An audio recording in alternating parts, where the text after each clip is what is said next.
porque o Banco Central divulgou hoje que a concessão de empréstimos imobiliários recuou de forma brusca nos últimos 3 meses. E isso é reflexo, então, da alta dos juros, né, Marcele? Boa tarde para você mais uma vez. O salto da taxa Selic de um ano para cá tem relação direta com essa queda aí na concessão de empréstimos imobiliários. É isso, Leila. Boa tarde para você, boa tarde para todo mundo. Exatamente, né? A taxa básica de juros ela tem grande influência, né, nessa procura dos consumidores por esses financiamentos imobiliários, né? Que são esses empréstimos que são muito altos e também têm um longo prazo, chegam a 30, 35 anos. Tem muitas pessoas que conseguem amortizar essa dívida, né? Não chegam a pagar os 30 anos, mas ainda assim lá no contrato são 30 anos pelo menos aí desses financiamentos e isso é o que influencia a quantidade, né, de juros que vai incidir sobre essas parcelas. Bom, a taxa básica de juros no início do ano estava em 2%, hoje já está em 9,25%, maior patamar nos últimos 4 anos. E a gente tem uma tela, então, para mostrar como é que essa taxa ela acaba influenciando nessa concessão, né, dos empréstimos imobiliários. A gente está dando uma olhada, então, nesses números. A taxa de juros em novembro ficou, em média, ali em 7,8% e a consequência disso é a concessão de empréstimos bancários que teve uma queda ali de 3,6% de acordo com o Banco Central.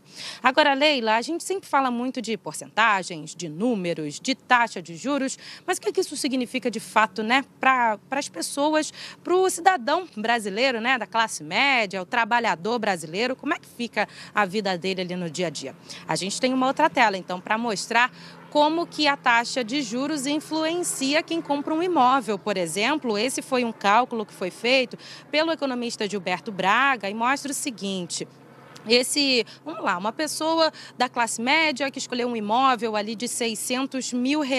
Essa pessoa vai fazer esse financiamento ao longo de 30 anos e o economista, ele colocou ali uma taxa de juros de 8,2%, porque é uma média que geralmente os bancos oferecem para esses financiamentos. É claro que muitos fatores são levados em consideração, a idade, a renda, a taxa de entrada, né, o valor da entrada ali na hora de fazer esse financiamento do imóvel, mas a média ali que o economista considerou é de 8,2%.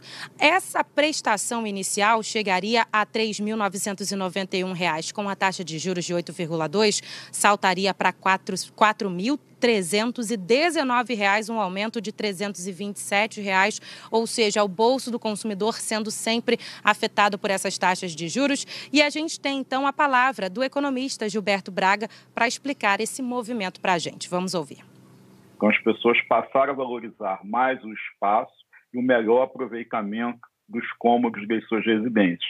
Então, isso motivou um boom imobiliário de busca por mais qualidade nas residências. Então, houve um movimento favorável que foi revertido na medida em que a inflação veio pesada. O que a gente pode dizer é que existe uma expectativa de que no início desse ano, de 2022, os juros ainda subam um pouco mais, mas a partir de meados do ano ele comece a cair e a inflação venha a ceder um pouco.